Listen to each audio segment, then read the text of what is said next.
ബിസ്മില്ലാ അൽഹംദുലില്ലാഹി റബ്ബിൽ ആലമീൻ സുബ്ഹാനല്ലാഹിൽ അദീം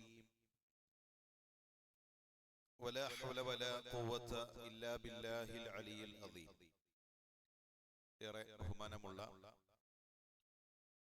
കാരണവന്മാരെ, രക്ഷിതാക്കളെ, വിദ്യാർത്ഥി സുഹൃത്തുക്കളെ,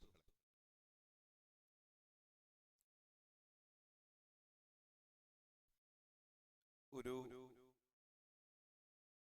ദ്വീപിലേക്കുള്ള യാത്രയിൽ ആ യാത്രികരുടെ കപ്പൽ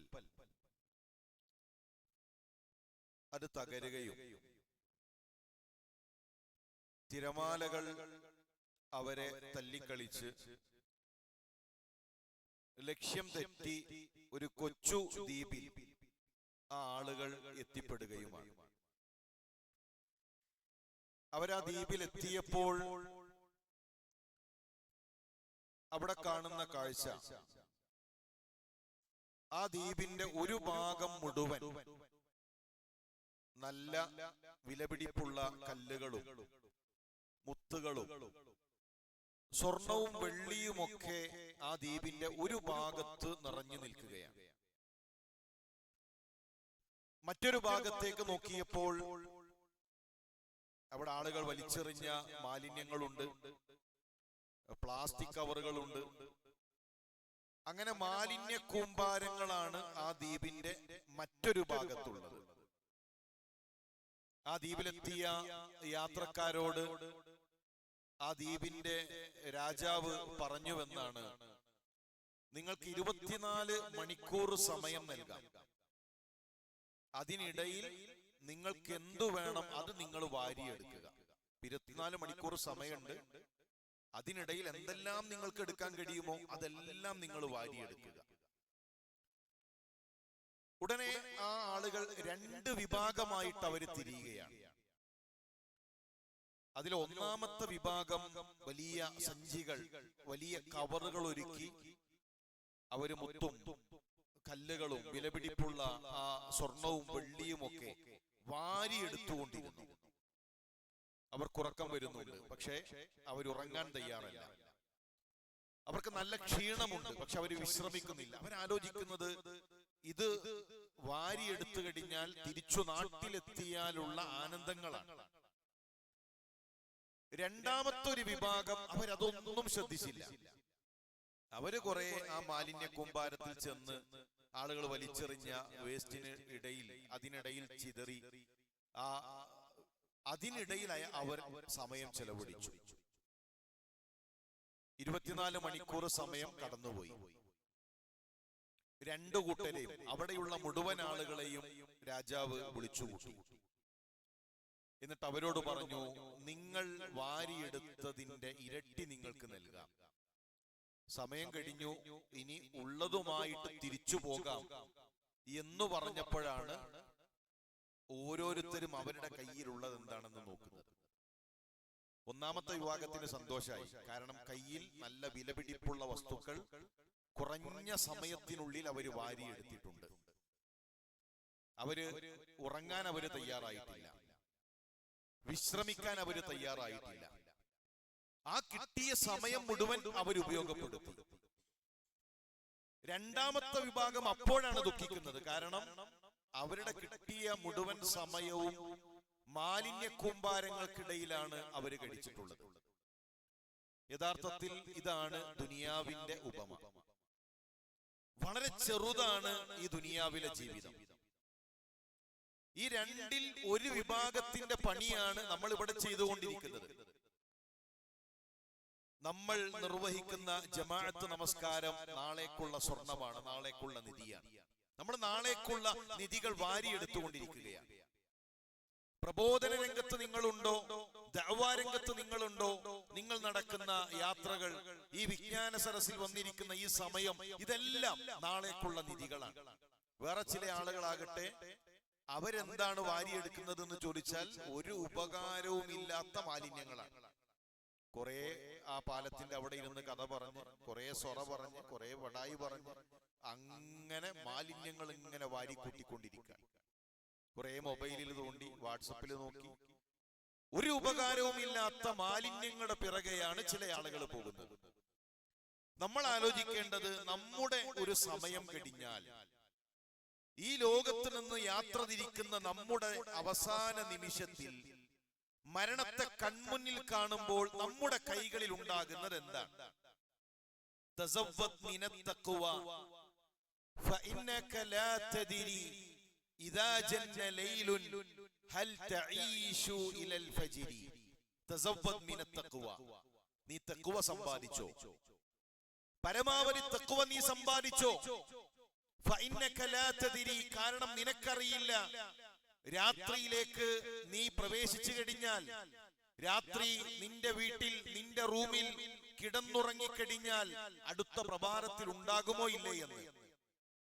ഉറക്കത്തിൽ മരണപ്പെട്ടവരില്ലേ, നമസ്കാരത്തിൽ മരണപ്പെട്ടവരില്ലേ, നല്ല ആരോഗ്യത്തോടുകൂടെ ചുറുചുറുക്കോടുകൂടെ നമ്മുടെ കൂടെ ജീവിക്കുന്നതിനിടയിൽ മരണപ്പെട്ട മനുഷ്യരില്ലേ? നാളെ നമ്മളുണ്ടോ എന്ന് നമുക്കറിയില്ല. ഞാൻ എപ്പോഴും ആലോചിക്കുന്ന ഒരു വിഷയമാണ്, തിരൂര് റെയിൽവേ സ്റ്റേഷനിൽ അന്ന് ഒരു തൃശ്ശൂര് ടീൻ സ്പേസിന്റെ സമയമാണ്. നമ്മൾ പല കാറ്റഗറിയിലുള്ള വിദ്യാർത്ഥികൾക്ക് പ്രോഗ്രാമുകൾ സംഘടിപ്പിക്കുന്നുണ്ട്. പ്രൊഫഷണൽ വിദ്യാർത്ഥികൾക്ക് പ്രോഫ്കോൺ നടത്തുന്നുണ്ട്, മെഡിക്കൽ വിദ്യാർത്ഥികൾക്ക് വേണ്ടി ഇല്ലുമിന സംഘടിപ്പിക്കുന്നുണ്ട്, ടീനേജ് പ്രായക്കാർക്ക് വേണ്ടി ടീൻ സ്പേസ് നടത്തുന്നുണ്ട്. ഇപ്പൊ സമ്മറൈസിന്റെ സമയമാണ്, അവധിക്കാലമാണ്. അവധിക്കാലത്ത് വ്യവസ്ഥാപിതമായി സമ്മറൈസ് നമ്മൾ നടത്തിക്കൊണ്ടിരിക്കുന്നു. അന്നൊരു ടീൻ സ്പേസിന്റെ സമയമാണ്. തിരൂർ റെയിൽവേ സ്റ്റേഷനിൽ എത്തി നിൽക്കുമ്പോ ട്രെയിൻ ഇങ്ങനെ വന്ന് അത് നിർത്തി പതുക്കെ ഓടി തുടങ്ങിയിട്ടുണ്ട്. ഒരു ചെറുപ്പക്കാരൻ ആ ട്രെയിനിൽ നിന്ന് താഴേക്ക് ഇറങ്ങി ഓടിക്കൊണ്ടിരിക്കുമ്പോ അയാൾ ആ ട്രാക്കിൽ വീണു. ട്രെയിന് മുന്നോട്ട് പോയി. ട്രെയിന് പോയി കഴിഞ്ഞപ്പോ ഒരു ഭീകരാന്തരീക്ഷമാണ് ആ പ്ലാറ്റ്ഫോമിൽ മുഴുവൻ. ട്രാക്കിൽ ഒന്നാകെ രക്തം തളം കെട്ടി നിൽക്കുന്നു. ആ ചെറുപ്പക്കാരന്റെ ചിന്നിച്ചിതറിയ ശരീര ഭാഗങ്ങൾ റെയിൽവേ ട്രാക്കിൽ കിടക്കുന്നുണ്ട്.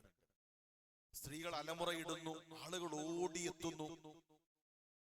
കുറച്ചു കഴിഞ്ഞ് കുറച്ച് ഉദ്യോഗസ്ഥര് വന്ന് ഒരു നീല പ്ലാസ്റ്റിക് കവറിൽ ആ മനുഷ്യന്റെ ശരീരങ്ങളൊക്കെ മാംസങ്ങളൊക്കെ ചേർത്ത് വെച്ച് രണ്ടു ഭാഗവും കെട്ടി ഒരു മരച്ചുവട്ടിലേക്ക് ആ മയ്യത്ത് മാറ്റിവെച്ചു. 2-3 സ്ത്രീകൾ വന്നു. ബക്കറ്റ് ഉണ്ട് കൈകളിൽ, പിന്നെ ക്ലീൻ ചെയ്യാൻ ആവശ്യമായ മറ്റു കാര്യങ്ങളുണ്ട്. അവര് വെള്ളമൊഴിച്ച് പ്ലാറ്റ്ഫോം വൃത്തിയാക്കി, റെയിൽവേ ട്രാക്ക് വൃത്തിയാക്കി. ഒരു 10 മിനിറ്റ് കഴിഞ്ഞപ്പോ ഒരു മരണം നടന്നതിന്റെ ഒരു ഗന്ധവും, ഒരു മരണം നടന്നതിന്റെ ഒരു സൂചനകളും ആ പ്ലാറ്റ്ഫോമിലില്ല. യാത്രക്കാർ അതിവേഗത്തിൽ നടക്കുന്നു, കച്ചവടക്കാര് കച്ചവടം ചെയ്യുന്നു. ഞാനിങ്ങനെ ആലോചിച്ചൊരു വിഷയം, ഒരു മരച്ചുവട്ടിൽ കുറച്ച് മാംസ കഷ്ണങ്ങളായി ഒരു മനുഷ്യൻ ഇങ്ങനെ കിടക്കാൻ. പോലീസുകാർ വന്ന് അയാളുടെ ബാഗ് തുറന്നു നോക്കിയപ്പോ അതിൽ ലൈസൻസ് ഉണ്ട്. 26 വയസ്സാണ് അയാൾക്കുള്ളത്.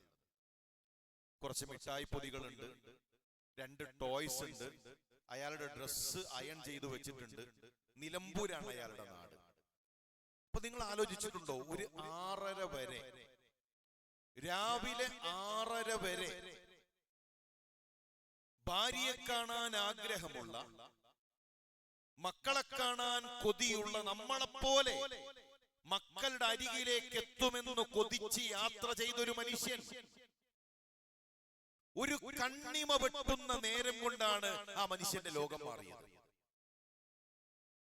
നമ്മുടെ റൂഹിനെ പിടിച്ചു കഴിഞ്ഞാൽ ഒരു കണ്ണിമ വെട്ടുന്ന നേരം കൊണ്ട് നമ്മുടെ ആത്മാവ് 1-ാം ആകാശത്തിലേക്ക് എത്തും. അയാൾക്ക് ഒരുപാട് പ്ലാനുകൾ ഉണ്ടാവൂലേ. ഞാൻ തിരൂർ ഇറങ്ങുന്നു, മഞ്ചേരി ബസ് കയറി അവിടെ നിന്ന് നിലമ്പൂരെത്തി, ഒരു 8:30 ആകുമ്പോ എന്റെ കുടുംബത്തിലെത്തും. സഹോദര, പ്രിയമുള്ള സഹോദരി, നമ്മൾ തീരുമാനിക്കുന്നത് പോലെയല്ല. എവിടെയാണ് നമ്മുടെ മരണം വന്നെത്തി നിൽക്കുന്നത്, എവിടെയാണ് നമ്മുടെ അജൽ അവസാനിക്കുന്നത് എന്ന് നമുക്കറിയില്ല. ആ സമയമെത്തിയാൽ ഒരു കണ്ണിമ വെട്ടുന്ന നേരം കൊണ്ട് ഈ ലോകത്ത് നിന്ന് ഞാനും നിങ്ങളും യാത്ര തിരിക്കും. പിന്നെയുള്ളതാണ് ഹയാത്ത്. അല്ലദീ ഖലഖൽ മൗത വൽ ഹയാത ലിയബ്ലുവക്കും. മരണവും ജീവിതവും നിങ്ങൾക്ക് സൃഷ്ടിച്ചിരിക്കുന്നത് നിങ്ങളെ പരീക്ഷിക്കാനാണ്. ഖുർആൻ അവിടെ ആദ്യം പറഞ്ഞത് മൗത്താണ്. ആദ്യമാണ് മൗത്ത്, പിന്നെയാണ് ഹയാത്ത്. ഇതല്ല ഹയാത്ത്, ഇതല്ല ജീവിതം. ഈ ദുനിയാവിന്റെ പച്ചപ്പ് കണ്ട്, ഈ ദുനിയാവിന്റെ പളവളപ്പ് കണ്ട് ഇത് തന്നെയാണ് എന്റെ ഹയാത്ത്, ഇത് തന്നെയാണ് എന്റെ ജീവിതം എന്ന് പ്രിയമുള്ള മുസ്ലിമെ ചിന്തിക്കല്ലേ. നമ്മുടെ ഹയാത്ത് മൗത്തിന് ശേഷമാണ്. നമ്മുടെ സുഖം, നമ്മുടെ ആനന്ദം, നമ്മുടെ ആഹ്ലാദം നമ്മുടെ മരണത്തിന് ശേഷമാണ്. മരണത്തോടുകൂടെയാണ് നമ്മുടെ ആനന്ദങ്ങൾ ആരംഭിക്കേണ്ടത്. വകം മിൻ സിഗാരിൻ യുർതജാ തൂല ഉംരിഹിൻ വഖദ് ഉദ്ഖിലത് അർവാഹുഹും ദുൽമത്തൽ ഖബരി. ഈ ഖബർസ്ഥാനിൽ, ഇവിടെയുള്ള ഖബർസ്ഥാനിലൂടെ നമ്മൾ നടക്കുമ്പോൾ മീസാൻ കല്ലുകൾ തൊട്ടുരുമ്മി നിൽക്കുന്ന കൊച്ചു കൊച്ചു ഖബറുകൾ കാണാം, അല്ലേ? എന്താണ് ആ ഖബറിന്റെ പ്രത്യേകത? അത് കുട്ടികളുടെ ഖബറാണ്. അത് ചെറിയ കുട്ടികളുടെ ഖബറാണ്. 3 വയസ്സുള്ള കുട്ടികളുടെ ഖബറുണ്ടാകും, 10 വയസ്സുള്ള കുട്ടികളുടെ ഖബറുണ്ടാകും. എന്ന് പറഞ്ഞാൽ കുട്ടിയാണ്, ചെറിയ പ്രായമാണ് എന്നത് മരണത്തിന്റെ തടസ്സമല്ല. കുറച്ച് ദിവസങ്ങൾക്ക് മുമ്പ് ഒരു മരണ വാർത്ത കേട്ടു.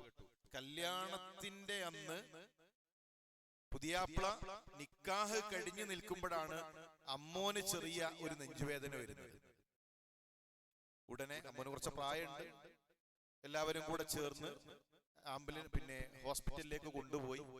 കുറച്ച് സമയം കഴിഞ്ഞിട്ട് ആംബുലൻസ് തിരിച്ചു വരാം. അപ്പൊ എല്ലാവരും ഉറപ്പിച്ചു അമ്മോന് മരണപ്പെട്ടിട്ടുണ്ട്. പക്ഷെ പുറത്തേക്ക് ഇറക്കുന്ന മയ്യത്ത് പുതിയാപ്പിളതാണ്. പുറത്തേക്ക് കൊണ്ടുവരുന്നത് എല്ലാവരും പ്രായമായ ആ മനുഷ്യന്റെ മരണമാണ് പ്രതീക്ഷിച്ചിരിക്കുന്നത്. പക്ഷേ 3 കഷ്ണം തുണികളിൽ നിന്നും പൊതിഞ്ഞ് പുറത്തേക്ക് കൊണ്ടുവരുന്നത് ആ കല്യാണം നടന്ന നിക്കാഹ് കഴിഞ്ഞ് മണിക്കൂറുകൾ മാത്രമായ ആ ചെറുപ്പക്കാരന്റെ മയ്യത്താണ്. ഞാനൊരു അധ്യാപകനാണ്. ഞാൻ പഠിപ്പിച്ച എന്റെ വിദ്യാർത്ഥികളിൽ 2 വിദ്യാർത്ഥികൾ അവരുടെ ബർസഖിയായ ജീവിതം ആരംഭിച്ചു. എന്നേക്കാൾ പ്രായം കുറഞ്ഞ, എന്റെ പകുതി പ്രായമുള്ള, എന്റെ മുന്നിലിരുന്ന് ദീനു പഠിച്ച 2 കുട്ടികൾ അവരുടെ ബർസഖിയായ ജീവിതം അവരാരംഭിച്ചു. നമ്മൾ കരുതുന്ന ഒരു തോന്നലുണ്ട് നമുക്ക്, ഇവിടെ എല്ലാവരും മരിച്ചാലും അവരൊക്കെ മരിക്കേണ്ടവരാണ്, നമുക്കെന്തോ ഒരു യോഗ്യതയുണ്ട്, അവർക്കൊന്നുമില്ലാത്ത എന്തോ ഒരു യോഗ്യത, അതുകൊണ്ട് നമ്മളൊന്നും മരിക്കില്ല എന്ന ഒരു തോന്നലുണ്ട്. ഉസ്മാൻ എന്നു പേരുള്ള എന്റെ ഒരു വിദ്യാർത്ഥി, അവന് തീരപ്രദേശത്ത് നിന്നാണ്. ഒഴിവ് ദിവസങ്ങളിൽ ഉപ്പാന്റെ കൂടെ കടലിൽ പോകും. പെരുമാതുറ എന്ന സ്ഥലം ചില ആളുകൾക്കെങ്കിലും ചിലപ്പോ ന്യൂസിലൊക്കെ കേട്ടിട്ടുണ്ടാകും. നല്ല കടൽ പ്രക്ഷോഭങ്ങൾ എപ്പോഴും ഉണ്ടാകുന്ന ഒരു പ്രദേശമാണ്. ഒരു തോണിയിൽ പോയിക്കൊണ്ടിരിക്കുന്ന സമയത്ത് തോണി മറഞ്ഞു. അവർ വലയുടെ മുകളിലാണ് ഇരുന്നത്. വല മുകളിലേക്ക് വീണ് 9ഓളം ആളുകളെ കാണാതായി. അവനും ഉണ്ട്, അവന്റെ അനിയനും ഉണ്ട്, 2 പേരും ഉണ്ട്. അനിയനും മരണപ്പെട്ടു, അവനും മരണപ്പെട്ടു. 4 ദിവസം അവന്റെ മയ്യത്തിന് വേണ്ടിയിട്ട് കാത്തിരുന്നു ഒരു നാട് മുഴുവൻ. ഞങ്ങൾ അധ്യാപകരുണ്ട്, അവന്റെ കുടുംബക്കാരുണ്ട്, നാട്ടുകാരുണ്ട്, എല്ലാവരും. 4 ദിവസത്തിന് ശേഷം ഒരു മയ്യത്ത് കിട്ടി. തിരമാലകൾ തല്ലി, കല്ലിലടിച്ച്, ചിന്നിച്ചിതറിയ, ചീർത്ത, വെള്ളം കൊണ്ട് വീർത്ത ഒരു മയ്യത്ത്. ആ മയ്യത്ത് നോക്കിയിട്ട് നാട്ടുകാരും കുടുംബക്കാരെല്ലാവരും പറഞ്ഞു, ഇതൊരു പ്രായമായ മനുഷ്യന്റെ മയ്യത്താണ്, നല്ല പ്രായമുള്ള ഒരു മനുഷ്യന്റെ മയ്യത്താണ്. തിരിച്ചറിയാൻ വേണ്ടി സഹോദരനെ പറഞ്ഞയച്ചു. അനിയൻ നോക്കിയിട്ട് പറഞ്ഞു, ഇത് കാക്കാന്റെ മയ്യത്തല്ല, നല്ല പ്രായമുള്ള ഒരാളെ മയ്യത്താണ്. അധ്യാപകര് നോക്കി, കുടുംബക്കാര് നോക്കി, അയൽക്കാര് നോക്കി. ഒടുവിൽ പോലീസുകാര് എഴുതി, ഇത് തിരിച്ചറിയാത്തൊരു മയ്യത്താണ്, മോർച്ചറിയിലേക്ക് മാറ്റി, ഇനി ആരെങ്കിലും ചോദിച്ചു വന്നാൽ മയ്യത്ത് കൊടുക്കാൻ. അവന്റെ ഉമ്മ പറഞ്ഞു, എനിക്ക് ആ മയ്യത്തൊന്ന് കാണണം, എനിക്ക് ആ മയ്യത്തൊന്ന് കാണണം. കണ്ട 1ാമത്തെ കാഴ്ചയിൽ ആ ഉമ്മ പറഞ്ഞു, ഇതിന്റെ കുട്ടിയുടെ മയ്യത്താണ്, ഇതിന്റെ മോനാണ്.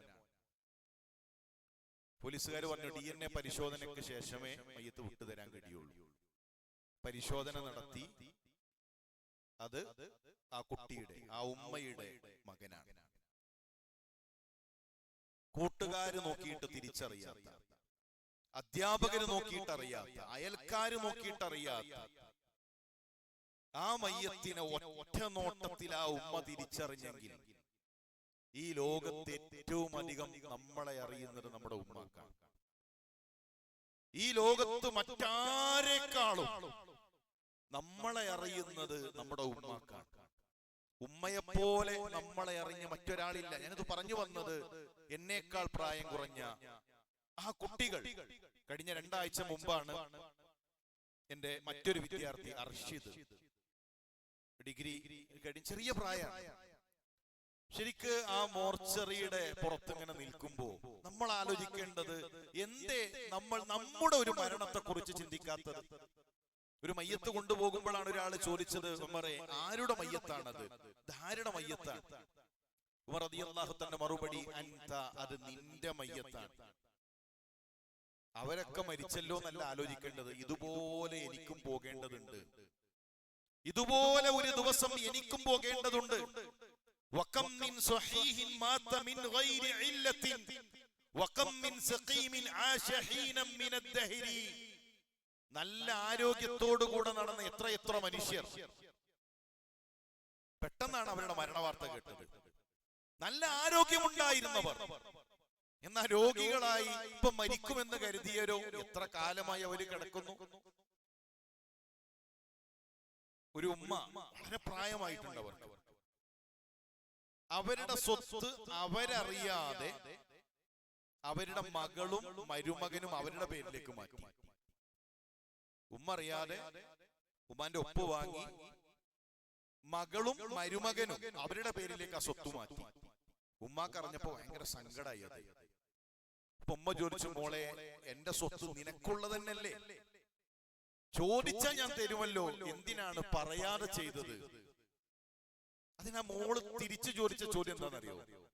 ഉമ്മാക്കിനി എത്ര കാലാണ്, ഉമ്മാക്കിനി എത്ര കാലാണ്, ഇത് ഞങ്ങൾക്കുള്ളത് തന്നെയല്ലേ. ആ മകളും മരുമകനും ഇന്ന് ഖബറിലാണ്. ഉമ്മാക്ക് എത്ര കാലമെന്ന് ചോദിച്ച ആ മകൾ ഇന്ന് ഖബറിലാണ്. ഉമ്മ ഇന്നുമുണ്ട്, ഉമ്മ ഇന്നും ഹയാത്തിലുണ്ട്. മകൾ അവരുടെ ബർസഖിയായ ജീവിതം ആരംഭിച്ചു. അതാണ് വകം മിൻ സ്വഹീഹിൻ മാത മിൻ ഗൈരി ഇല്ലത്തിൻ. ഒരു പ്രശ്നവുമില്ലാതെ ആരോഗ്യത്തോടുകൂടെ നടന്ന മനുഷ്യർ, അവരുടെ മരണവാർത്തയാണ് നമ്മൾ കേൾക്കുന്നത്. വകം മിൻ ഫതാ അംസാ വഅസ്ബഹ ളാഹികൻ വഖദ് നുസിജത് അക്ഫാനുഹു ഫഹുവ ലാ യദ്രി. ചെറുപ്പക്കാരിങ്ങനെ സന്തോഷിച്ച് ആഹ്ലാദിച്ച് ആനന്ദിച്ച് നടക്കുകയാണ്. അവരറിയുന്നില്ലല്ലോ അവരുടെ കഫൻ പുടവ തുന്നിയിട്ടുണ്ട് എന്ന്. അവരെ കഫൻ പുടവ തയ്യാറായി തൊട്ടടുത്ത കടയിൽ എത്തിയിട്ടുണ്ട്, കപ്പലിൽ വന്ന് നമ്മുടെ ദ്വീപിലേക്ക് അണഞ്ഞിട്ടുണ്ട് എന്ന് അവരറിയുന്നില്ലല്ലോ. അവരെ പുതക്കാനുള്ള കഫൻ പുടവ. പൂച്ചാക്കൽ, ആലപ്പുഴ പൂച്ചാക്കലുള്ള നമ്മുടെ ഒരു ആദർശ സുഹൃത്താണ് സഫ്വാൻ. അവന് ഹജ്ജിന് ഉംറക്ക് പോയ സമയത്ത്, പിന്നെ ചില ആളുകൾക്കെങ്കിലും അറിയാം, അവിടെ മഗ്സല മയ്യത്ത് കുളിപ്പിക്കുന്ന ഒരു ഭാഗം ഉണ്ടാകും. അവിടെ ചെന്നാൽ മയ്യത്ത് കുളിപ്പിക്കുന്നതും അതൊക്കെ നമുക്ക് പഠിപ്പിച്ചു തരും. അപ്പൊ അവിടെ അത് കഴിഞ്ഞപ്പോ എല്ലാവർക്കും ഒരു കഫൻ പുടവ കൊടുത്തു. ഓരോ കഫൻ പുടവ ആ കണ്ടു നിന്ന ആളുകൾക്കൊക്കെ കൊടുത്തു. ഒരു കഫൻ പുടവ അവനും കിട്ടി. ഇത് കിട്ടിയപ്പോ എല്ലാവരും അങ്ങോട്ടും ഇങ്ങോട്ടും കൊടുക്കാം. എന്റെ ലഗേജ് കുറച്ച് കൂടുതലാണ്, വേണമെങ്കിൽ നിങ്ങൾ എടുത്തോളി. കാരണം ഇത് അത്ര സുഖമുള്ള സാധനമല്ലല്ലോ, ഇതിങ്ങനെ കണ്ടു നിൽക്കാന്നുള്ളത് വലിയ സുഖമുള്ള ഏർപ്പാടല്ല. അപ്പൊ ഓരോരുത്തരും ഇങ്ങനെ കൈമാറാൻ തുടങ്ങി. എല്ലാവരുടെ ലഗേജും ഫുള്ളാണ്. അപ്പൊ അവൻ ആ കഫൻ പുടവ എടുത്തു, അവനെ നാട്ടിലേക്ക് കൊണ്ടുവന്നു. 2 കൊല്ലം കഴിഞ്ഞിട്ടാണ് കോവിഡ് വരുന്നത്. ആ പൂച്ചാക്കൽ സലഫി മസ്ജിദിന്റെ പ്രസിഡന്റ് അന്ന് കോവിഡിൽ മരണപ്പെട്ടു. ഇവൻ ആദർശത്തിലേക്ക് കൊണ്ടുവന്നത് അദ്ദേഹം. ഇവൻ പറഞ്ഞു ആ കഫൻ പുടവ അദ്ദേഹത്തിന് നൽകണം. അവന്റെ വീടിന്റെ തൊട്ടടുത്താണ്. ശരിക്കും നിങ്ങളൊന്ന് ആലോചിച്ച് നോക്കി, ആ മനുഷ്യനെ പുതക്കാനുള്ള കഫൻ പുടവ 2 കൊല്ലം മുമ്പ് മക്കയിൽ നിന്ന് വന്ന് സ്വന്തം വീടിന്റെ തൊട്ടടുത്തുള്ള അലമാറയിൽ കാത്തിരിക്കാൻ.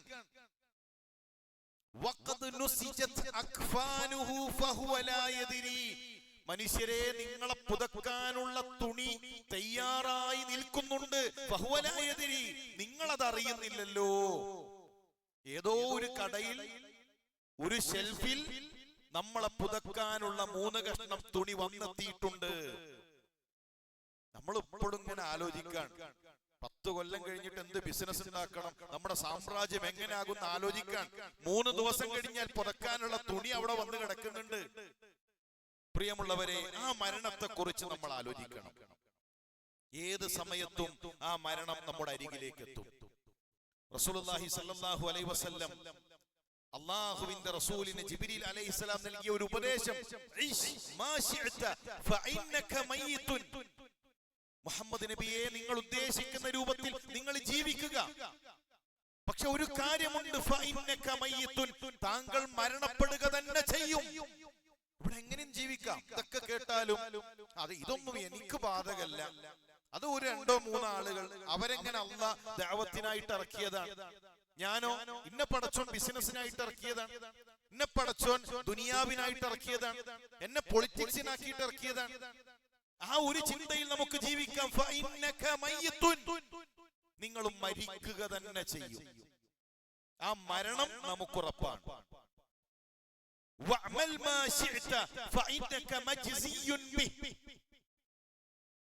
ഇഷ്ടമുള്ളത് നിങ്ങൾക്ക് പ്രവർത്തിക്കാം. പക്ഷെ അള്ളാന്റെ പിടുത്തത്തിൽ നിന്ന് നിങ്ങൾക്ക് കുതറി മാറാൻ കഴിയില്ല. അള്ളാന്റെ റസൂലിനോടാണ് പറയുന്നത്, നിങ്ങൾക്ക് ഇഷ്ടമുള്ളത് പ്രവർത്തിക്കാം, അള്ളാഹുവിന്റെ പിടുത്തത്തിൽ നിന്ന് കുതറി മാറാൻ കഴിയില്ല. പള്ളിയിൽ നിസ്കാരത്തിന് വരുന്ന മനുഷ്യന്മാർ ലഹരി ഉപയോഗിക്കുന്നു. അള്ളാഹുവിന്റെ മുന്നിൽ കൈകെട്ടി നമസ്കരിക്കുന്ന മനുഷ്യർ അവര് ഹറാമുകൾ കാണുന്നു, സിനിമകൾ കാണുന്നു, സംഗീതങ്ങൾ ആസ്വദിക്കുന്നു. നമ്മൾ അത്തഹിയാത്തിൽ ചൂണ്ടുന്ന ഈ വിരലുണ്ടല്ലോ, ഈ വിരല് പരലോകത്ത് സംസാരിക്കും. അത്തഹിയാത്തിൽ നമ്മൾ ചൂണ്ടുന്ന ഈ വിരൽ നാളെ പരലോകത്ത് സംസാരിക്കും. ഈ മൊബൈലിൽ നമ്മൾ എന്ത് തോണ്ടി, നമ്മൾ എന്ത് കണ്ടു, ലാപ്ടോപ്പിൽ നമ്മൾ എന്ത് സെർച്ച് ചെയ്തു, നാളെ പരലോകത്ത് സംസാരിക്കും. അവിടെ നാവുകൊണ്ട് സംസാരമില്ല. നാവുകൊണ്ട് ഇങ്ങനെ സംസാരിച്ച് പിടിച്ചു നിൽക്കുന്ന, വാദിക്കുന്ന ആ ഒരു ഏർപ്പാടില്ല. കുതറി മാറാൻ കഴിയില്ല മനുഷ്യരെ റബ്ബിന്റെ പിടുത്തത്തിൽ നിന്ന്.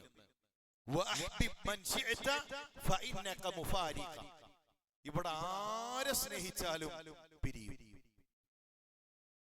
ഇവിടെ നമുക്ക് ഭാര്യ ഇഷ്ടമാണ്, ഭാര്യ നമ്മൾ പിരിഞ്ഞു പോകും. മക്കളെ ഇഷ്ടമാണ്, ആ പൊന്നുമക്കൾ നമ്മുടെ നെറ്റിയിൽ ചുംബനം നൽകി നമ്മളെ ഖബറിലേക്ക് ഇറക്കി വെക്കും. അവരെ പിരിയും. ഒന്നുകിൽ നമ്മൾ അവര് യാത്ര അയക്കും, അല്ലെങ്കിൽ അവരെ നമ്മൾ യാത്ര അയക്കും. അതാണ് ദുനിയാവ്. ഈ ദുനിയാവിന്റെ പ്രത്യേകത എന്താണെന്നറിയോ? ഇവിടെ രണ്ടാലൊരു കാര്യം സംഭവിക്കും. നിങ്ങൾ എന്ത് നേടിയാലും, നിങ്ങൾ എത്ര സമ്പാദിച്ചാലും, ഒന്നുകിൽ അത് നശിക്കും, അല്ലെങ്കിൽ നമ്മൾ മരിക്കും. ഒന്നുകിൽ ഉണ്ടാക്കിയ സാധനം നശിച്ചു പോകും, അല്ലെങ്കിൽ നമ്മൾ മരിച്ചു പോകും. അതുകൊണ്ട് തന്നെ ആ ഒരു ചിന്ത നമ്മുടെ മനസ്സിൽ വേണം. നമ്മൾ ഖബറിലേക്ക് എത്തും. നമ്മുടെ യാത്ര ഖബറിലേക്കാണ്. നമ്മൾ ഈ പോയിക്കൊണ്ടിരിക്കുന്നത് ഖബറിലേക്കാണ്. മഹാനായ അലി റളിയല്ലാഹു തആല അന്ന് മദീന പള്ളിയിൽ നിന്ന് 1/2 കിലോമീറ്റർ ദൂരമുണ്ട് ബഖീയിലേക്ക്. ഇന്ന് മദീന പള്ളിയോട് ചേർന്ന റസൂലുള്ളാഹി സ്വല്ലല്ലാഹു അലൈഹി വസല്ലമയുടെ കാലഘട്ടത്തിലെ മദീന പള്ളി എന്ന് പറഞ്ഞാൽ ആദ്യത്തെ 3 സൊഫിലാണ് പിന്നെ മേൽക്കൂരയുള്ളത്. ഈത്തപ്പന ഓലമടഞ്ഞ, താഴെ മണലുപാകിയ ചെറിയ സൗകര്യങ്ങളുള്ള പള്ളി. നമ്മൾ ഗൗരവത്തിൽ ആലോചിക്കേണ്ട ഒരു വിഷയം എന്താണെന്നറിയോ?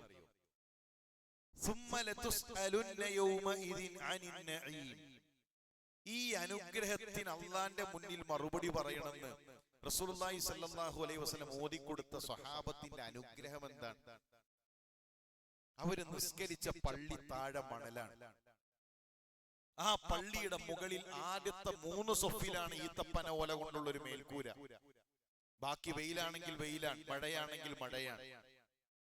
ആ പള്ളിയിൽ നിസ്കരിക്കാനെത്തിയ സ്വഹാബത്തിൽ 70ഓളം സ്വഹാബികളുടെ ദുനിയാവിലെ സമ്പത്ത് ഒരു ഇസാറാണ്.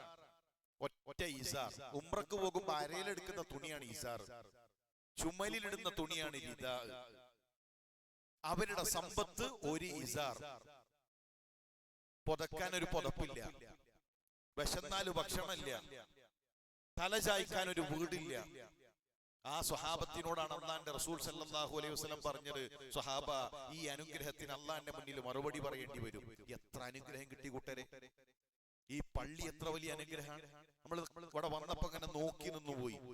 ഈ നാട്ടിൽ ഇത്ര വലിയ അള്ളാഹുവിന്റെ ഒരു ഭവനം, എത്ര നമ്മൾ ശുക്ർ ചെയ്യണം, എത്ര നമ്മൾ പ്രവർത്തിക്കണം. കേരളത്തിൽ ഇതുപോലൊരു സംവിധാനമില്ലാതെ ആഗ്രഹിക്കുന്ന എത്ര മനുഷ്യരുണ്ട്. നമ്മുടെ ആരോഗ്യം, നമ്മുടെ സമ്പത്ത്, നമ്മുടെ സാലറി, നമ്മുടെ കുടുംബം, ഇതെല്ലാം അനുഗ്രഹങ്ങളാണ്. ഈ അനുഗ്രഹത്തിന് നമ്മൾ മറുപടി പറയേണ്ടി വരും. അലി റളിയല്ലാഹു തആല അൻഹു ബഖീയിലേക്ക് എത്തി. എന്നിട്ട് അദ്ദേഹം സംസാരിക്കുന്ന സംസാരം ചരിത്രത്തിൽ കാണാം. അസ്സലാമു അലൈക്കും യാ അഹ്ലൽ മഖാബിർ. ഖബറാളികളെ, അല്ലാഹുവിന്റെ രക്ഷയും സമാധാനവും ഉണ്ടാകട്ടെ. അഖ്ബാറു മാ ഇൻദനാ മിൻകും. നിങ്ങളെ കുറിച്ച് അലി ചില വാർത്തകൾ അറിഞ്ഞിരിക്കുന്നു. അലി ഇവിടെ വന്നു നിൽക്കാൻ, ഈ ഖബറിന്റെ അരികിൽ വന്നു നിൽക്കാൻ അതിനുള്ള കാരണം അറിയുക മനുഷ്യരെ. അന്ന നിസാഅകും ഖദ് തസവ്വജന. നിങ്ങളുടെ ഭർത്താക്കന്മാരെ, മരണപ്പെട്ട ഭർത്താക്കന്മാരെ, ഭാര്യമാരുടെ കല്യാണം കഴിഞ്ഞു. ഭർത്താക്കന്മാരെ, നിങ്ങളുടെ ഭാര്യമാരുടെ കല്യാണം കഴിഞ്ഞു. ജീവിതത്തിൽ ഏറ്റവും പ്രിയപ്പെട്ടത് ഭാര്യയായിരുന്നു. മരിച്ചു കഴിഞ്ഞപ്പോ ഒരു ഭാര്യയും ഭർത്താവിന്റെ കൂടെ ഖബറിലേക്ക് വന്നിട്ടില്ല. അവരുടെ കല്യാണം കഴിഞ്ഞു. മറ്റൊരുത്തൻ മഹർ കൊടുത്ത് സ്വീകരിച്ച് നിങ്ങൾക്കിടന്ന കിടക്കയിൽ മറ്റൊരുത്തന്റെ കൂടെ അവൾ അന്തി ഉറങ്ങുന്നു. ഭാര്യമാരെ, ഭർത്താക്കന്മാരുടെ കല്യാണം കഴിഞ്ഞു. സമ്പത്തൊക്കെ വീതിച്ചു കഴിഞ്ഞു. നമ്മുടെ ചെരുപ്പ് പോലും വേറുള്ള ആള് കൊണ്ടുപോകും. മരിച്ച പിറ്റേ ദിവസം നമ്മുടെ സിം ഒടിച്ച് മകന്റെ കയ്യിലേക്ക് ആ മൊബൈൽ എത്തിയിട്ടുണ്ടാകും. സമ്പത്ത് വീതിച്ചു പോകും. എന്നിട്ട് അലി റളിയല്ലാഹു തആല പൊട്ടിക്കരഞ്ഞുകൊണ്ട് പറയുന്നത്, ലവിസ്തതാഉ അനുജീബു. ഖബറാളികൾക്ക് ഉത്തരം നൽകാൻ കഴിയുമായിരുന്നുവെങ്കിൽ ലഖാലു, ആ ഖബറാളികൾ ഒന്നടങ്കം പറയുമായിരുന്നു, അന്ന ഖൈറസാലി തഖ്വ. അലിയെ, ഈ ഖബറിൽ ഞങ്ങൾക്ക് ഉപകാരപ്പെട്ടത് തഖ്വയാണ്. ഈ ജീവിത കാലഘട്ടത്തിൽ ചെയ്ത അമലുകളാണ്. സഹോദര, നമ്മുടെ അമൽ, ആ അമലാണ് നമ്മുടെ ഖബർ. ഈ തിരക്കുണ്ടല്ലോ, നമ്മൾ പറയുന്ന തിരക്ക്, ആ തിരക്കിനിടയിൽ എന്തു നമ്മൾ ദീനിന് കൊടുത്തു, അതാണ് നമ്മുടെ ഖബറിൽ ഉണ്ടാവുക. താനാളൊരു ഭാഗത്ത് വലിയ ഒരു പണക്കാരൻ മരണപ്പെട്ടു. രാത്രിയാണ് ആ മനുഷ്യന്റെ മയ്യത്ത് മറവ് ചെയ്തത്. ഞാൻ ആലോചിച്ചൊരു വിഷയം, ആ മയ്യത്ത് ഖബറിലേക്ക് ഇറക്കി വെക്കുന്ന സമയത്ത് നല്ല ശക്തമായ മഴ പെയ്യുന്നുണ്ട്. മഴവെള്ളം ഖബറിലേക്ക് ഇങ്ങനെ ഊർന്ന് ഇറങ്ങുന്നു. ആ ഖബർസ്ഥാനിന്റെ തൊട്ടരികിലാണ് അയാളുടെ വീടുള്ളത്. 3 നില വലിപ്പത്തിലുള്ള വലിയ വീട്. ആ വീട്ടിൽ കാർ പോർച്ചിൽ 2 അല്ലെങ്കിൽ 3 കാറുകൾ അവിടെ ഇരിക്കുന്നുണ്ട്. മോന് പറഞ്ഞിട്ടില്ല, കുറച്ചു നേരം കൂടി ബാപ്പാന്റെ മയ്യത്ത് വീട്ടിൽ വെച്ച്, റൂമിൽ വെച്ച് ആ മഴക്കൊന്നു മാറിയിട്ട് ഖബർക്ക് ഇറക്കി വെക്കാം, കുറച്ച് സമയം കൂടെ ഒന്ന് കഴിയട്ടെ എന്ന് പറഞ്ഞിട്ടില്ല. അയാളെ ആശ്രയിച്ച് ജീവിച്ച എത്രയോ മനുഷ്യരുണ്ട്. ഒരാളും പറഞ്ഞിട്ടില്ല. ആ മനുഷ്യന്റെ മയ്യത്ത് ആ ഖബറിലേക്ക് ഇറക്കി വെച്ച് ആളുകൾ മണ്ണിട്ട് മൂടി അവർ യാത്ര തിരിച്ചു. നമ്മളൊക്കെ നാളേക്ക് വെക്കല അല്ലേ? നമ്മൾ നന്നാകും എന്ന് നാളെ റെഡിയാകും. കച്ചവടമൊക്കെ ഒന്ന് ഉഷാറായിട്ട് നമ്മൾ നാളെ സജീവാകും. ഒക്കെ നാളേക്കാണ്. ഒന്നേ നാളേക്ക് വെക്കാത്തതുള്ളൂ. എന്താണെന്നറിയോ? മരിച്ച് മയ്യത്ത് ഇങ്ങനെ കൊണ്ടുവരുമ്പോ ആളുകൾ പറയുന്ന കുറച്ചങ്ങോട്ട് കഴിഞ്ഞാലോ, ഇല്ല അത് നാളേക്ക് വെക്കൂല. നാളേക്ക് വെച്ചാൽ ചീഞ്ഞു നാറുന്ന മയ്യത്താണ് ഞാനും നിങ്ങളും. നാളേക്ക് വെച്ചാൽ ചീഞ്ഞു നാറുന്ന മയ്യത്താണ്. അത്രേ ഉള്ളൂ. ആ ഒരു ബോധം നമ്മളെ സംബന്ധിച്ചിടത്തോളം ഉണ്ടാകേണ്ടതുണ്ട്. ആ ഖബറിലേക്ക് നമ്മളെ വെച്ച് കഴിഞ്ഞാൽ പ്രിയമുള്ളവരെ, നമ്മൾ അനുഭവിക്കുന്ന ഒരു രംഗമുണ്ട്. നിങ്ങളൊന്ന് ആലോചിച്ചിട്ടുണ്ടോ? ആ ഖബറിലെ നമ്മുടെ ഒരു ആദ്യ രാത്രി എങ്ങനെയായിരിക്കും? നമ്മുടെ വീട്ടിൽ നമുക്ക് ഒറ്റക്ക് കഴിയാൻ പേടിയാണ് അല്ലേ? ഭാര്യയില്ല, മക്കളില്ല, ആരുമില്ല, ഇരുട്ടാണ്. ആ ഇരുട്ട് പോലും നമുക്ക് പേടിയാണ്. ആ ഇരുട്ട് നമുക്ക് പ്രയാസമാണ്. എങ്കിൽ ഖബറിലെ ആ ഇരുട്ടും ഖബറിലെ ആ ആദ്യ രാത്രിയും എങ്ങനെയായിരിക്കും? മലയാളത്തിൽ ഒരു കഥയുണ്ട്, അതിന്റെ പേര് ഖബർ എന്നാണ്. ഖബർ. ആ കഥ ഇങ്ങനെയാണ്. എന്റെ വീട് ഒരു ഖബർസ്ഥാനിന്റെ അരികിലാണ്. ഓരോ ദിവസവും അവിടെ പുതിയ ഖബറുകൾ ഇങ്ങനെ വന്നുകൊണ്ടേയിരുന്നു. കുട്ടികളുടെ ഖബർ, മുതിർന്നവരുടെ ഖബർ, പണക്കാരന്റെ ഖബർ, ഒരു പുതിയ ഖബർ കൂടെ ഒരു ദിവസം അവിടെ വന്നു. പക്ഷേ ആ ഖബർ കാണാൻ ഞാനുണ്ടായിരുന്നില്ല. ആ ഖബർ കാണാൻ ഞാനുണ്ടായിരുന്നില്ല. നമ്മളുടെ ഈ ദ്വീപിൽ നമുക്കായൊരു ഖബർ വരും. നമുക്കായൊരു ഖബർ വരും. ആ ഖബറിലേക്ക് നമ്മളെ ഇറക്കി വെച്ച് ആളുകൾ ഇങ്ങനെ തിരിച്ചു നടക്കും. കുറഞ്ഞ ആളുകളെ നിസ്കരിക്കാൻ തന്നെ ഉണ്ടാവുള്ളൂ. അവരിങ്ങനെ തിരിച്ചു നടക്കുമ്പോ റസൂലുള്ളാഹി സ്വല്ലല്ലാഹു അലൈഹി വസല്ലം പറയുന്നു, അൽ അബ്ദു ഇദാ വുളിഅ ഫീ ഖബരിഹി, ഒരു അടിമയെ ഖബറിലേക്ക് ഇറക്കി വെച്ചാൽ ഇന്നഹു ലയസ്മഉ ഖർഅനി ആലിഹിം, ആ തിരിച്ചു നടക്കുന്ന മനുഷ്യരുടെ ചെരുപ്പിന്റെ ശബ്ദം ഖബറിൽ അവർ കേൾക്കും. നമ്മൾ ഖബറിൽ കേൾക്കും. ഓരോ മനുഷ്യരും ഇങ്ങനെ തിരിച്ചു പോവാണ്. എന്നെ ഖബറിൽ തനിച്ചാക്കി, നൂറുകണക്കിന് ഖബറുകൾക്കിടയിൽ ഒരു ഖബറിൽ എന്നെ തനിച്ചാക്കി. ഇതാ എന്റെ കുടുംബം തിരിച്ചു പോകുന്നു, എന്റെ മക്കൾ തിരിച്ചു പോകുന്നു, എന്റെ ആദർശ സുഹൃത്തുക്കൾ തിരിച്ചു പോകുന്നു എന്ന് നമ്മൾ അറിയുന്ന ഒരു രംഗം. അതിനപ്പുറത്ത് ഖബറിനൊരു ഇടുക്കമുണ്ട്. ഖബർ ഇടുക്കും. ഇടക്ക് നമ്മളൊന്ന് ആലോചിക്കണം. ഈ ഒരു ആലോചന പുണ്യം കിട്ടുന്ന കാര്യമാണ്. മരണത്തെ ഓർക്കൽ, ഖബറിനെ ഓർക്കൽ, അതിന് സവാബുണ്ട്, അതിന് പ്രതിഫലമുണ്ട്. റസൂലുള്ളാഹി സ്വല്ലല്ലാഹു അലൈഹി വസല്ലമയുടെ സ്വഹാബി ഇങ്ങനെ ഇരിക്കാൻ, നമ്മളിങ്ങനെ പലതും ആലോചിച്ചിരിക്കുമല്ലോ. നമ്മുടെ ബിസിനസ്, നമ്മളുടെ കുടുംബം, നമ്മുടെ മക്കൾ, പലതും ആലോചിച്ചിരിക്കും. സ്വഹാബിയോട് ചോദിക്കാണ്, എവിടെ എത്തി? ആലോചിച്ചിട്ട് ഇപ്പൊ എവിടെ എത്തി? അദ്ദേഹത്തിന്റെ മറുപടി സിറാത്തിലെത്തി എന്നാണ്. ഞാൻ ആലോചിച്ച് സിറാത്തിലെത്തി, എന്റെ സിറാത്തിലാണ് ഞാൻ എത്തി നിൽക്കുന്നത്. നമ്മൾ ആലോചിക്കണം. നമ്മുടെ ഖബർ, നമ്മുടെ ഖബറിലെ ഇടുക്കം നമ്മൾ ചിന്തിക്കണം. റസൂലുള്ളാഹി സ്വല്ലല്ലാഹു അലൈഹി വസല്ലം പറയുകയാണ്, ഇന്നലിൽ ഖബരി ലഗ്ത, ഖബറിന് ഇടുക്കമുണ്ട് കൂട്ടരെ. മയ്യത്ത് ഖബറിലേക്ക് ഇറക്കി വെച്ച് കഴിഞ്ഞാൽ ഖബറൊന്ന് അടച്ചുപൂട്ടും.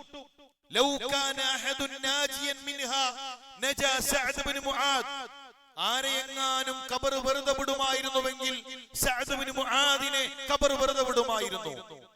ഖബർ ആ ഇടുക്കത്തിൽ നിന്ന് ഒഴിവാക്കുമായിരുന്നുവെങ്കിൽ സഅദ് ഇബ്നു മുആദിനെ ഖബർ വെറുതെ വിടുമായിരുന്നു. ആരാ സഅദ് ഇബ്നു മുആദ്? 5 കൊല്ലം ഇസ്ലാമിൽ കിട്ടിയിട്ടുള്ളൂ. വെറും 5 കൊല്ലം. നമ്മൾ എത്ര കൊല്ലമായി മലയാള ഖുതുബ കേൾക്കുന്നു? നമ്മൾ എത്ര കൊല്ലമായി തൗഹീദി ആദർശത്തിലേക്ക് എത്തിയിട്ട്?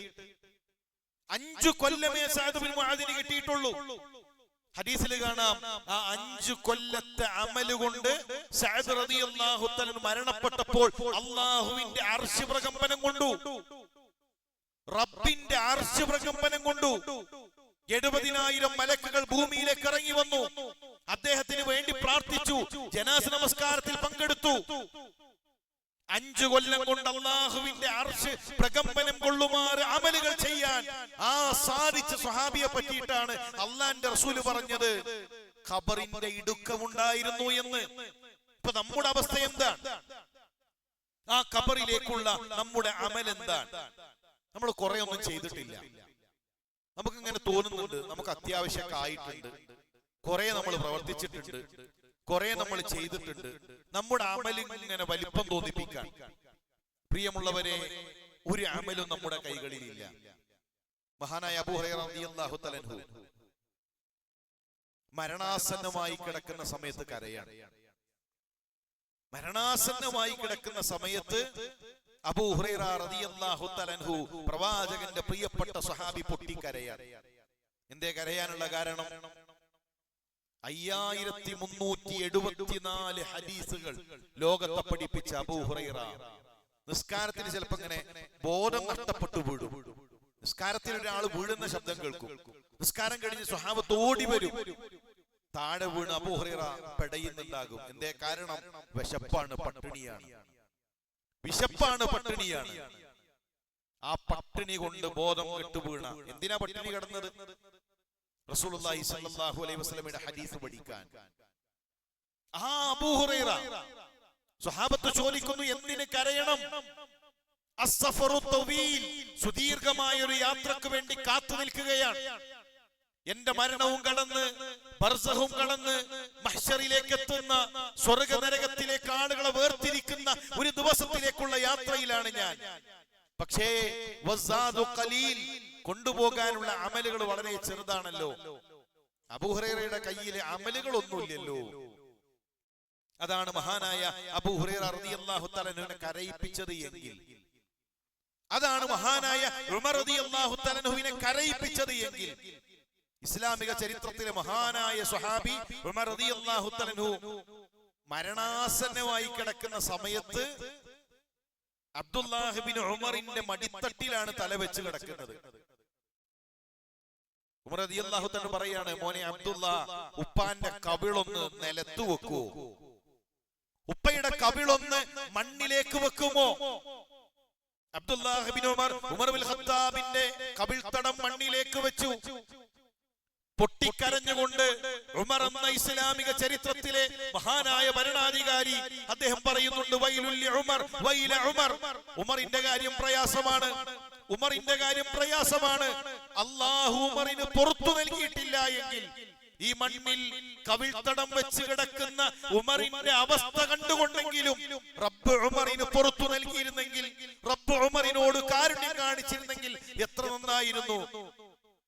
അവർക്ക് ആ പ്രതീക്ഷ ഉണ്ടായിട്ടില്ല. കുറെ ചെയ്തു, ഒരുപാടായി. ഇപ്പൊ അങ്ങനെയാണ്. നമ്മളൊക്കെ അത്യാവശ്യമായിട്ടുണ്ട്. ഇനി പുതിയ ആളുകൾ വരട്ടെ, ഇനി പുതിയ ആളുകൾ വരട്ടെ.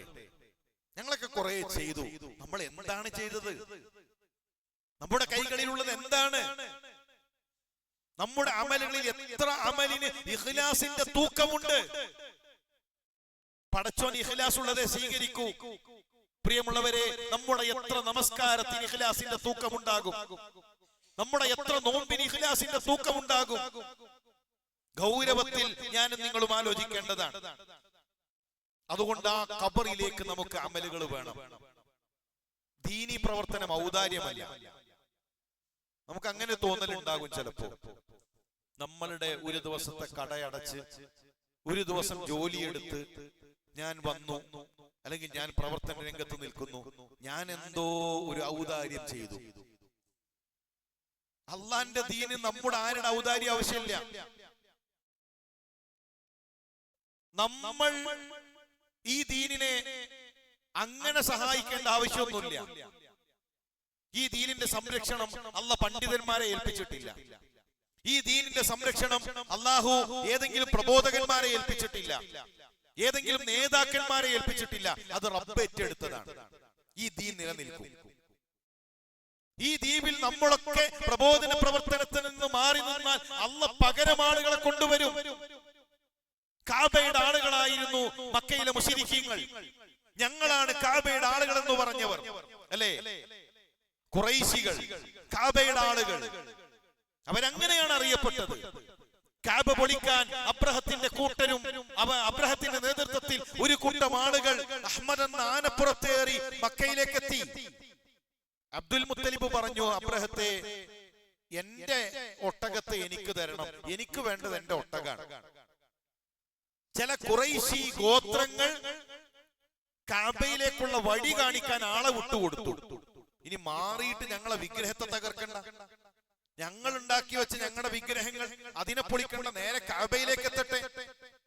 കാബയുടെ ആളുകൾ എന്ന് പറഞ്ഞവർ മാളത്തിൽ ഒളിച്ചപ്പോ, ഞങ്ങൾക്ക് വലുത് ഞങ്ങളുടെ ഒട്ടകമാണെന്ന് പറഞ്ഞപ്പോ, മാറിപ്പോയപ്പോ അള്ളാഹു പക്ഷികളെ കൊണ്ടുവന്നു. 3 കല്ലുകൾ. ആ കല്ലുകൾ ആകാശത്ത് താഴേക്കിട്ടപ്പോ ചിലർ അവിടെ മരിച്ചു വീണു, ചിലർ ഓടുന്ന വഴികളിൽ മരണപ്പെട്ടു. ആയിഷ റളിയല്ലാഹു തആല പറയുന്നുണ്ട്, സഫാ മർവക്കിടയിൽ യാചകരായി, കാഴ്ച നഷ്ടപ്പെട്ടവരായി, കുഷ്ഠരോഗം ബാധിച്ചവരായി അവരെ ഞങ്ങൾ കണ്ടു. പക്ഷികളെ മാത്രമേ റബ്ബിന് ഇവിടെ അതിനാവശ്യം വന്നിട്ടുള്ളൂ. ഈ ദീനീ സംരക്ഷണത്തിന്, ഈ ആദർശം ഈ നാട്ടുകാരിലേക്ക് എത്തിക്കാൻ അതൊന്നും നമ്മുടെ ഔദാര്യമല്ല. നമ്മൾ മാറിയാലും, നമ്മൾ നിർത്തിപ്പോയാലും, നമ്മളെല്ലാവരും ഈ പ്രവർത്തനത്തിൽ നിന്ന് മാറിപ്പോയാലും അള്ളാഹു പകരം ആളുകളെ കൊണ്ടുവരും. നമ്മൾ പണിയെടുക്കുന്നത്, നമ്മൾ പ്രവർത്തിക്കുന്നത് നമുക്കാണ്.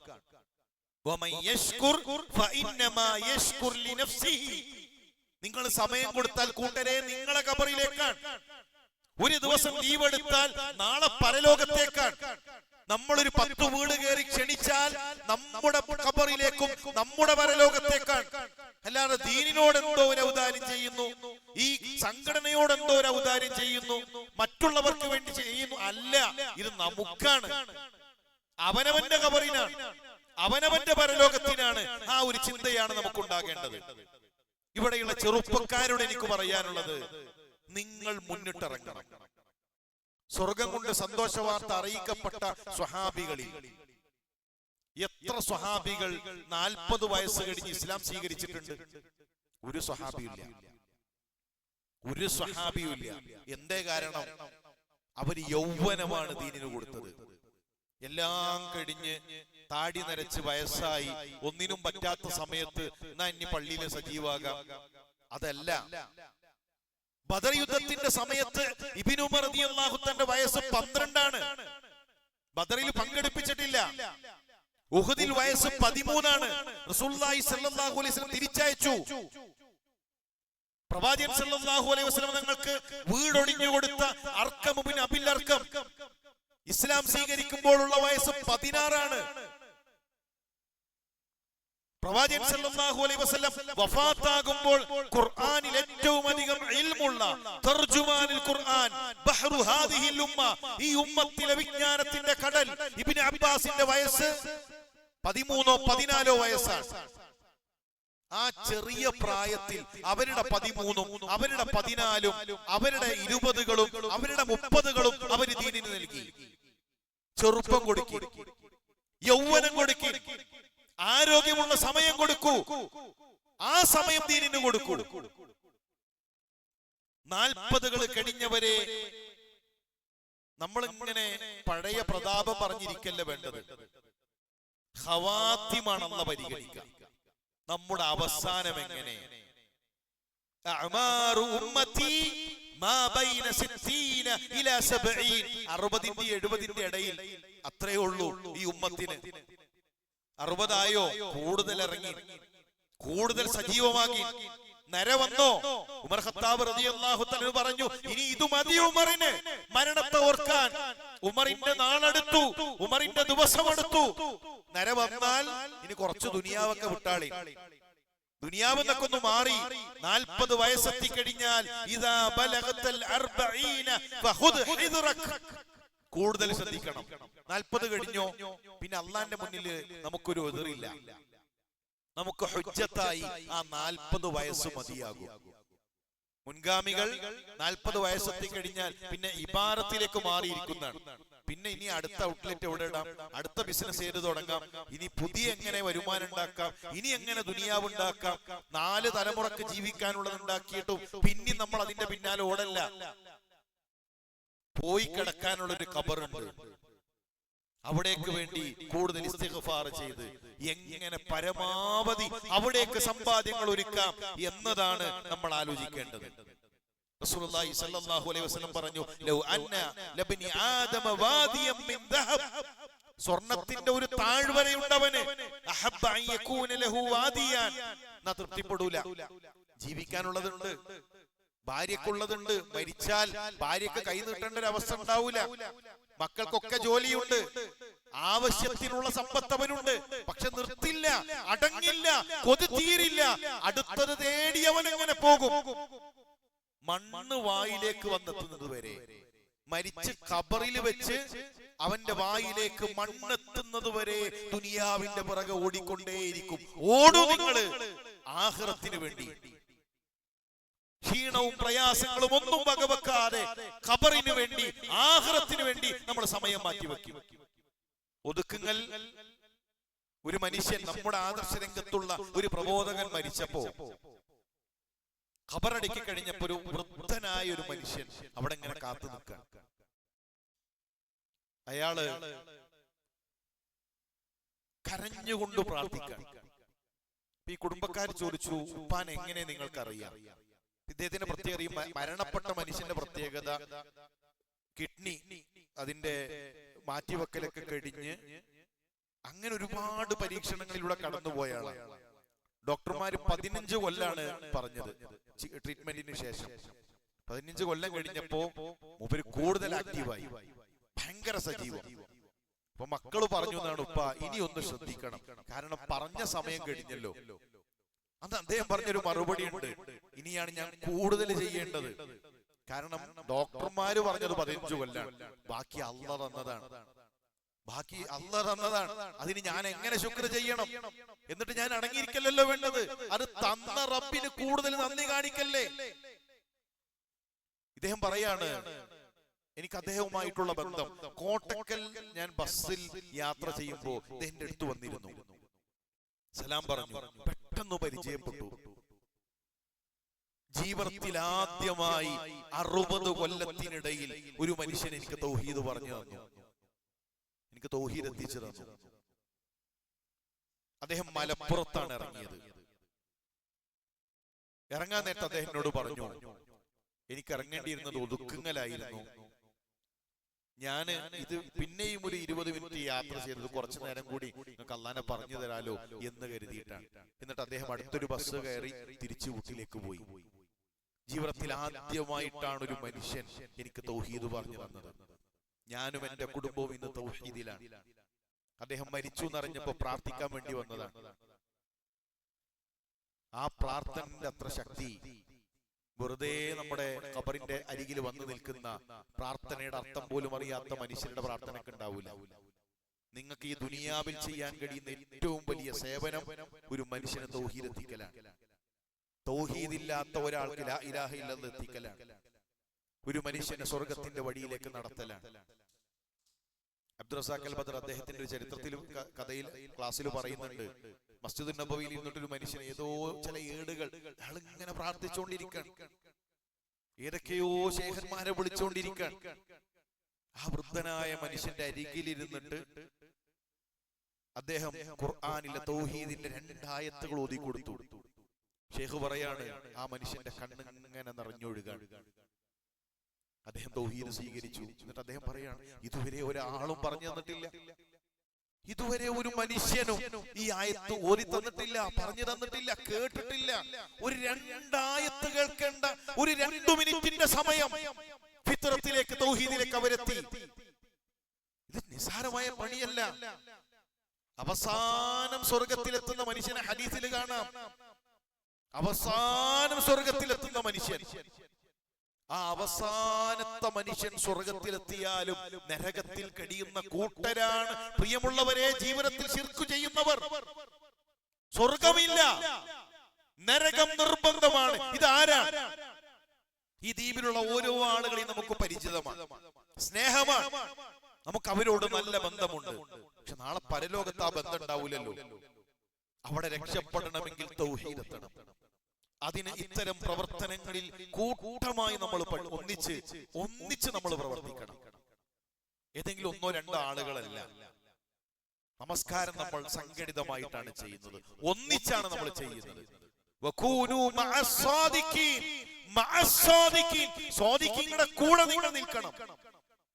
നമ്മൾ ഒന്നിച്ച് ശൂറ നടത്തി ആലോചിച്ച്, അതിൽ ചെറുപ്പക്കാരുണ്ടാകണം, അതിൽ വൃദ്ധരായ ആളുകൾ ഉണ്ടാകണം, അതിൽ വിദ്യാർത്ഥികൾ ഉണ്ടാകണം. അങ്ങനെ സംഘടിതമായി ഒരേ മനസ്സോടുകൂടെ പ്ലാനിങ്ങോടുകൂടെ മുന്നോട്ട് പോകണം. എല്ലാ കഴിവുകളും അതിൽ വേണം. നോക്കൂ, റസൂലുള്ളാഹി സ്വല്ലല്ലാഹു അലൈഹി വസല്ലമയുടെ സ്വഹാബത്തിൽ ഹലാലും ഹറാമും ഏറ്റവും നന്നായി അറിയുന്നത് മുആദ് ഇബ്നു ജബലിനാണ്. കവിതകളിലൂടെ ഇസ്ലാമിനെ സഹായിച്ചത് ഹസ്സാൻ ഇബ്നു സാബിത്താണ്. നല്ല മനോഹരമായ ശബ്ദമുണ്ടായിരുന്നത് ബിലാൽ റളിയല്ലാഹു തആല അൻഹുവിനാണ്. സാമ്പത്തികമായി സഹായിച്ചത് ഉസ്മാൻ ഇബ്നു അഫ്ഫാനും അബ്ദുറഹ്മാൻ ഇബ്നു ഔഫുമാണ്. ഒരു മന്ത്രിയെ പോലെ പ്രവാചകന്റെ കൂടെ ഉണ്ടായിരുന്നത് അബൂബക്കർ സിദ്ദീഖാണ്. സാന്നിധ്യം കൊണ്ടുപോലും മുസ്ലിമീങ്ങൾക്ക് ആവേശം നൽകിയിരുന്നത് ഉമർ ഇബ്നുൽ ഖത്താബാണ്. യുദ്ധരംഗത്ത് ഖാലിദ് ഇബ്നു വലീദും ഉസാമത്ത് ഇബ്നു സൈദുമാണ് വ്യത്യസ്ത കഴിവുകളുള്ളവർ. ആ കഴിവുകളുള്ള ആളുകളെല്ലാം അണിനിരന്നപ്പോൾ ഇസ്ലാം ഒരു പ്രവാഹമായി. വൻകരകളെ ഭേദിച്ചുകൊണ്ട് ലോകത്തിന്റെ വ്യത്യസ്ത ഭാഗങ്ങളിൽ അവരെത്തി. സ്വഹാബത്ത് ഇങ്ങനെ നടന്നുപോയി. അവരാ നടന്നുപോയ വഴികളിൽ ഇസ്ലാം പ്രോജ്വലിച്ചു. ആഫ്രിക്കയുടെ കടൽ തീരങ്ങളിലെത്തി സ്വഹാബത്ത് പ്രഖ്യാപിച്ചിട്ടുണ്ട്, ഇതാ ആ കടലിനപ്പുറത്തൊരു നാടുണ്ടെങ്കിൽ അവിടെയും ഇസ്ലാമുമായിട്ട് ഞങ്ങളെത്തും. നമുക്കങ്ങനെ തൗഹീദിന്റെ ആദർശവുമായി ഈ നാട്ടിലൂടെ ഇങ്ങനെ നടന്നുപോയി ഓരോ മനുഷ്യ ഹൃദയങ്ങളിലും തൗഹീദ് എത്തിക്കാൻ, ലാ ഇലാഹ ഇല്ലല്ലാഹ് എത്തിക്കാൻ നമ്മൾ പരിശ്രമിക്കണം. രണ്ട് കാര്യങ്ങൾ സഹോദരന്മാരെ, നമ്മുടെ എല്ലാവരുടെ മൊബൈലിലും പീസ് റേഡിയോ നമ്മൾ ഇൻസ്റ്റാൾ ചെയ്യണം. 24 മണിക്കൂറും ദഅവാ പ്രവർത്തനങ്ങൾ നടന്നുകൊണ്ടേയിരിക്കുന്നു. നോക്കൂ, 10,000കണക്കിന് മനുഷ്യർ അതിലൂടെ ഖുർആൻ പഠിച്ചുകൊണ്ടിരിക്കുന്നു. പത്തനംതിട്ട ജില്ലയിൽ നിന്ന് നമുക്കൊരു ചോദ്യം വന്നതാണ്. എന്റെ ഭർത്താവിന്റെ വീട്ടിൽ ഇന്ന് ആണ്ട് നടക്കാൻ മരിച്ചതിന്റെ, അപ്പൊ ഇവിടെ ഭക്ഷണമുണ്ട്, എനിക്ക് അത് കഴിക്കാൻ പറ്റുമോ? അപ്പോ മറുപടി കൊടുക്കുന്ന ആള് പറഞ്ഞു, നിങ്ങളൊരു കാര്യം ചെയ്യും, നിങ്ങളെ വീട്ടിലേക്കൊന്ന് പോയി, കാരണം അവിടുന്ന് കഴിക്കൂല എന്ന് പറഞ്ഞു കഴിഞ്ഞാൽ കൂടുതൽ സങ്കീർണമാകും. അപ്പൊ അവരുടെ മറുപടി ഇല്ല, എനിക്ക് എന്റെ വീട്ടിലേക്ക് പോകാനും കഴിയില്ല, കാരണം അവിടെയുള്ള ആളുകളൊക്കെ ഇന്ന് ഇവിടേക്ക് വരാൻ, എന്റെ വീട്ടുകാരും ഇന്ന് ആണ്ടിൽ പങ്കെടുക്കാൻ വേണ്ടി വരാൻ. അപ്പൊ ആ നാടിനെ പറ്റി ആലോചിച്ചപ്പോ ഒരു 10-40 കിലോമീറ്ററുകൾക്കിടയിൽ എവിടെയും ഒരു സലഫി പള്ളിയില്ല, ഒരു തൗഹീദിന്റെ പള്ളിയില്ല. അങ്ങനെയുള്ളൊരു കുഗ്രാമത്തിലിരുന്ന് പീസ് റേഡിയോ കേട്ട് ദീനു പഠിക്കുന്ന, ദീനി രംഗത്തേക്ക് വരുന്ന ആളുകൾ നമ്മുടെ വീട്ടിൽ, നമ്മുടെ ജോലിക്കിടയിൽ നമുക്ക് ദീനു പഠിക്കാം. നമുക്ക് പഴയതുപോലെ പണ്ട് നമുക്ക് പറയാം, ദ്വീപിൽ അവസരങ്ങളില്ല, ഇവിടെ നമുക്ക് പഠിക്കാൻ സാഹചര്യങ്ങളില്ല. ഈ കാലഘട്ടത്തിൽ അള്ളാന്റെ കോടതിയിൽ നമുക്കത് ഉതിർ പറയാൻ കഴിയില്ല. പീസ് റേഡിയോ നമ്മുടെ മൊബൈലിലുണ്ടോ, 24 മണിക്കൂറും നമുക്കതിൽ ദീനി സംവിധാനങ്ങളുണ്ട്. അന്നൂറിലൂടെ ഖുർആൻ നമുക്ക് പഠിക്കാം. നമ്മുടെ മക്കൾക്ക് ഈ മദ്രസയുണ്ട്. നമ്മുടെ ഭാര്യമാർക്ക് പഠിക്കാനുള്ള സംവിധാനങ്ങളുണ്ട്. ചോദ്യങ്ങൾ ചോദിച്ച് പഠിക്കാൻ അല്ലിജാബയുണ്ട്. എല്ലാ പഠന സംവിധാനങ്ങളും നമ്മുടെ മൊബൈലിൽ നമുക്കുണ്ട്. നമ്മുടെ മൊബൈലിൽ ചിലപ്പോ അദ്കാറിന് നമ്മളൊരു ആപ്പ് ഉപയോഗിക്കുന്നുണ്ടാകും. ഖിബില നോക്കാൻ കപ്പലിലൊക്കെ പോകുന്ന സമയത്ത് നിസ്കരിക്കാൻ നമ്മൾ വേറൊരു ആപ്പ് യൂസ് ചെയ്യുന്നുണ്ടാകും. അതുപോലെ തന്നെ ഖുർആൻ ഓതാൻ നമ്മളൊരു ആപ്പ് ഉപയോഗിക്കുന്നുണ്ടാകും. ഇതെല്ലാമുള്ള സംവിധാനമാണ് ജമീൽ. ജമീലിൽ നമുക്ക് നമ്മുടെ പ്രബോധകന്മാരുടെ ഖുതുബകൾ ലഭിക്കും, പുതിയ പ്രഭാഷണങ്ങൾ ലഭിക്കും, നമുക്ക് അദ്കാറുകൾ അതിലുണ്ട്, ഖിബില നമുക്ക് അതിലുണ്ട്, നമസ്കാരത്തിന്റെ റിമൈൻഡർ നമുക്ക് അതിലുണ്ട്. അങ്ങനെ ഇസ്ലാമികമായി നമുക്ക് എന്തെല്ലാം സംവിധാനങ്ങൾ വേണോ അതെല്ലാം ജമീലിലൂടെ ഇന്ന് നമുക്ക് ലഭ്യമാണ്. ഈ 2 ആപ്പുകൾ നമ്മുടെ മൊബൈലിൽ നിർബന്ധമായി നമ്മളൊന്ന് ഇൻസ്റ്റാൾ ചെയ്യണം. നമ്മുടെ പരിചയക്കാർക്ക്, പരമാവധി ആളുകൾ, ഈ ദ്വീപിലുള്ള മുഴുവൻ ആളുകളെയും ഒന്ന് ചെന്ന് കണ്ട്, ഇതാ ഈ പീസ് റേഡിയോ നിങ്ങളൊന്ന് കേൾക്കണം എന്ന് പറഞ്ഞാൽ ഇവിടെ വന്ന് കേൾക്കാൻ അവർക്ക് മടിയുണ്ടാകും. വീട്ടിലിരുന്ന് അവർ കേൾക്കും, അവര് കേൾക്കും. മാറില്ല എന്ന് പറഞ്ഞ ഹൃദയങ്ങളിൽ മാറ്റമുണ്ടാകും. ആ കാതുകളിലേക്ക് ഇസ്ലാമിന്റെ ശബ്ദമെത്തും. അതിന് നമ്മൾ കാരണക്കാരാകണം എന്നതാണ് പ്രത്യേകം ഓർമ്മപ്പെടുത്താനുള്ളത്. ഇൻഷാ അല്ലാഹ് ഇനി ഒരു ക്വിസിലേക്ക് നമ്മൾ പ്രവേശിക്കാനിരിക്കുകയാണ്. ഏതായിരുന്നാലും അല്ലാഹു നമ്മുടെ പരിശ്രമങ്ങളെ സ്വീകരിക്കുകയും ഇഖ്ലാസോടുകൂടെ മുന്നോട്ട് പോകാനുള്ള തൗഫീക്ക് നൽകി അനുഗ്രഹിക്കുകയും ചെയ്യട്ടെ. മാറി മറിയുന്ന ഞങ്ങളുടെ ഹൃദയത്തെ ദീനിൽ ഉറപ്പിച്ചു നിർത്തണമേ റഹ്മാനെ. റബ്ബന തഖബ്ബൽ മിന്ന ഇന്നക അൻത സമീഉൽ അലീം വതുബ് അലൈനാ ഇന്നക അൻത തവ്വാബുർ റഹീം. ആമീൻ ആമീൻ ബിറഹ്മതിക യാ അർഹമർ റഹീമീൻ. അസ്സലാമു അലൈക്കും വറഹ്മത്തുള്ളാഹി വബറകാതുഹു.